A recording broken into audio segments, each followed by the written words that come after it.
Assalamualaikum warahmatullahi wabarakatuh. Waalaikumsalam warahmatullahi wabarakatuh. Hari ini Ibu akan belajar tentang ini apa? Materi tentang siklus air. Sebelumnya udah pernah kita bahas. Nah, dalam proses siklus air ada berapa tahap? Siapa yang masih ingat? Tiga. Pertama evaporasi, kedua kondensasi, ketiga presipitasi. Oke, kita lihat apa itu proses evaporasi. Nah, ini gambar siklus airnya. Kelihatan? Nah, ini tahap pertama. Lihat gambar ya. Dari air laut penguap ke awan. Nah, ini disebut evaporasi. Evaporasi adalah proses di mana air yang ada di laut, rawa, sungai, dan lainnya menguap karena adanya pemanasan sinar matahari.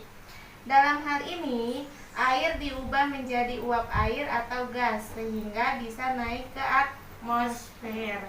Di tahap 1, selain ada evaporasi, ada juga tahap proses transpirasi. Transpirasi ini prosesnya hampir sama dengan evaporasi. Hanya saja proses penguapan ini terjadi pada jaringan makhluk hidup seperti tumbuhan. Nah, di sini ada contohnya penguapan pada tumbuhan atau pohon apa ini yang biasa kita tahu? Kelapa. Ya, pohon kelapa. Penguapan pada pohon kelapa. Kemudian tahap kedua tadi tahap kondensasi. Lihat, dari awan terang menjadi awan gelap. Atau biasa kalau di kehidupan sehari-hari kita biasanya nih orang bilangnya apa? Mendung. Kondensasi adalah proses di mana berubahnya uap air di atmosfer menjadi partikel es yang sangat kecil di suhu yang rendah.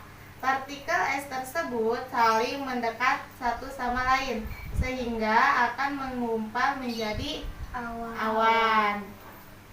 Irul, coba baca sendiri. Proses kondensasi itu apa? Proses di mana berubahnya uap air di atmosfer menjadi partikel es yang sangat kecil di suhu yang rendah. Partikel es tersebut saling mendekat satu sama lain sehingga akan mengumpal sebagai awan. Nah, di sini ada tanda baca apa aja? Ada tanda baca? Titik. Ada koma? Ya, ini titik. Ini koma. Kalau titik kalian boleh berhenti lama. Kalau koma berhenti sejenak atau sebentar. Selanjutnya tahap ketiga. Nah, tahap ketiga kalau dilihat gambarnya berarti telah terjadi apa? Hujan atau disebut ya presipitasi. Ketika terlalu banyak air yang terkondensasi, maka tetesan air di awan akan menjadi besar dan berat untuk menahan di udara sehingga jatuh sebagai hujan salju atau hujan es. Nah, gambarnya seperti ini. Jadi kalau di kita biasa bilangnya hujan, tapi dalam bahasa siklus airnya ini disebutnya partisipasi. Selanjutnya, nah di dalam proses siklus air itu ada beberapa istilah. Nah, yang pertama ada sebutan limpasan. Apa itu limpasan? Limpasan permukaan namanya adalah aliran air yang mengalir di atas permukaan karena penuhnya kapasitas infiltrasi tanah. Nah, gambarnya seperti ini.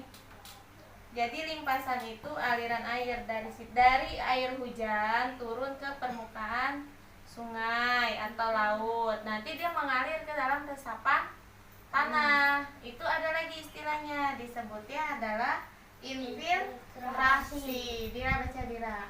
Apa itu infiltrasi? Infiltrasi adalah aliran air ke dalam tanah melalui permukaan tanah itu sendiri. Nah ini gambarnya. Ini kan air di sungai atau di laut masuk ke dalam permukaan tanah, melalui celah-celah tanah. Jadi ini yang aliran inilah disebutnya tadi sebagai infiltrasi.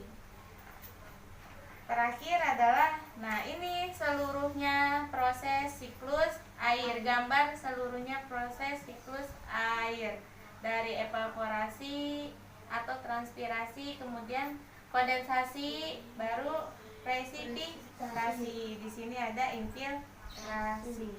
Jadi siklus air itu apa?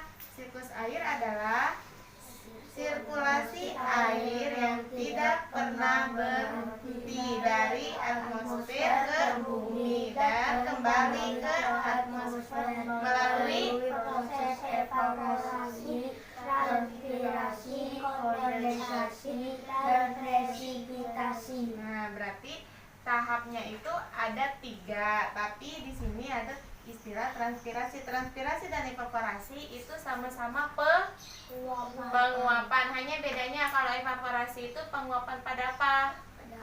Air. Kalau transpirasi penguapan pada tumbuhan. Oke, sampai sini paham? Tentang siklus air ada yang mau ditanyakan? Tidak. Kita tepuk tangan untuk kita semua. Assalamualaikum warahmatullahi wabarakatuh. Waalaikumsalam.